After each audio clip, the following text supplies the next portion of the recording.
I quit. There. I said it, and I'm happy I did.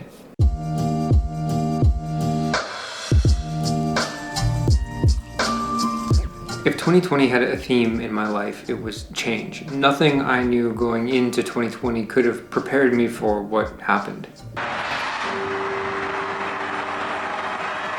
It's hard to imagine this is how 2020 started.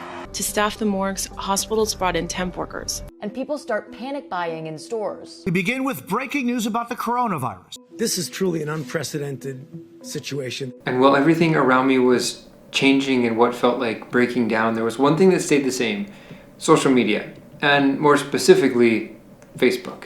It had all my friends and family on it, safely at a distance, some figuratively, some literally, and so I went to it a lot.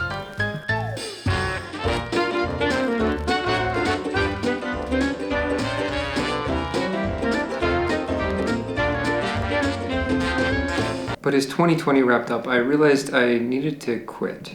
We've all been through a lot this year in 2020. We've all grown and changed in ways that we had no idea we would. And as 2020 comes to an end, it is the year that I quit. And what I'm talking about here is that 2021 is the year that I quit things that are bad for me and I do more of the things that are good for me. And so I decided to make Facebook my first victim. Here are some stats about Facebook that just flat out scare me. Did you know that 7 in 10 US adults have Facebook? It has 1.79 billion, yes with a B, users daily. It makes up 45% of all social media visits per month. More than 4 billion video views happen per day. 74% of Facebook users check it daily. I'm one of them. And they spend on average 38 minutes a day scrolling their feeds. That's 13,870 minutes or 231 hours a year. That's crazy. Just to put that into perspective, that's the equivalent of earning six college credits in terms of hours just on Facebook alone. Then we all heard about The Social Dilemma from Netflix. We're the thing being sold. The classic saying is, if you're not paying for the product, then you are the product. And that scares me, and it scares me because it's true. I mean, there are TikToks being made where girlfriends sneak up to their partner's phones and they repeat words like engagement or wedding. This is all done in an attempt to target their partner's phones with ads that relate to weddings and engagement rings and things like that, ultimately to shape their habits, to making them think about these things, and it works. A DM more diamonds, engagement rings, custom engagement rings. Surprises from my girlfriend, romantic weekends with my girlfriend. Puppies. I mean, there's no secret behind it. That's how Facebook makes its money. It leverages the data it has on its users, like you and me, to its advertisers, and I hate it. I mean, if you're anything like me, you flip-flop back and forth between deleting your Facebook, not deleting your Facebook, deleting your Facebook.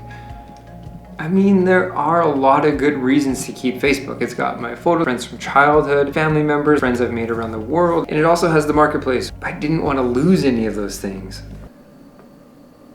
So what marked the beginning of the end for me with Facebook is when I began watching and participating in debates. It was the combination of one, not feeling like I had control over how much I would use Facebook, with the fact that what I thought was a straightforward conversation just devolved into horrendous scenarios.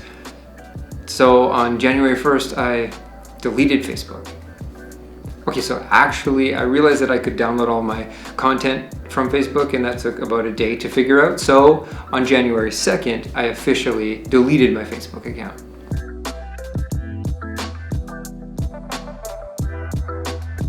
So now what? Well, I decided to take my extra 38 minutes and put them towards going to the gym and getting back into shape.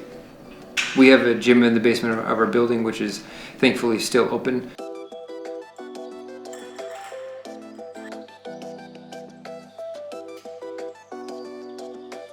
I've also had a goal for a long time of reading more, and the pandemic was a great reason to sit at home and do nothing but read, so I bought a Kobo.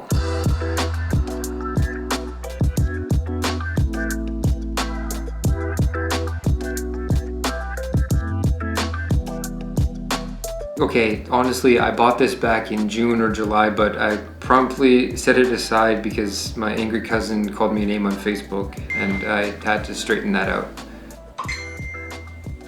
No way. Not my proudest moment. But because I do have the Kobo, I decided to swap my nightly Facebook scrolling to the moon with reading.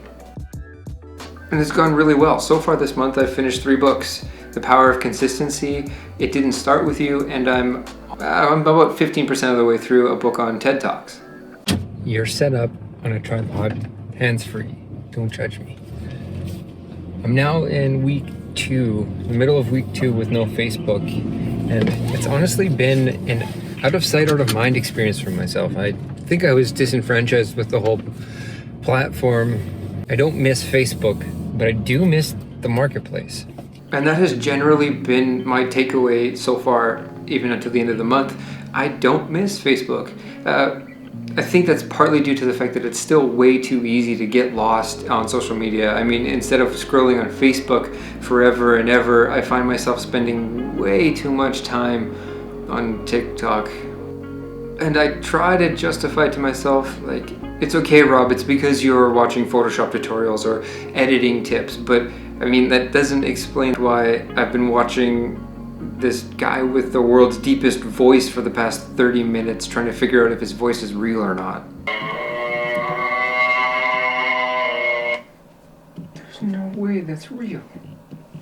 Okay, just for the record, 100% his voice is real. Didn't believe it at first either.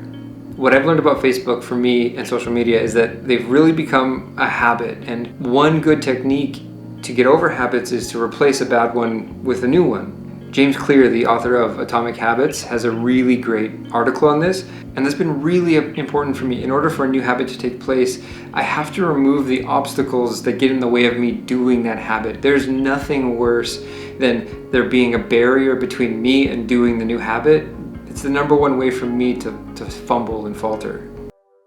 And so now, as I sit here and I filmed this at the end of my 1-month trial without Facebook, I want to leave you with 3 takeaways I've had this month. First takeaway is that social media has become a habit in the best case and an addiction in the worst case. So treat them as such. 2, I actually don't miss Facebook, and I don't know why I waited to get rid of it. I would encourage everyone to try it out for at least a month. Maybe you'll quit forever and maybe you'll go back at it, but at least you'll know what it's like to live without it. And 3, find an easy and enjoyable habit and practice to substitute for the habit you are trying to replace. Thank you for watching, and I hope that in 2021 you also feel inspired to quit things that are bad for you and start doing things that are better for you. Other than that, have a good night, have a good day, have a good week, and I'll see you next month.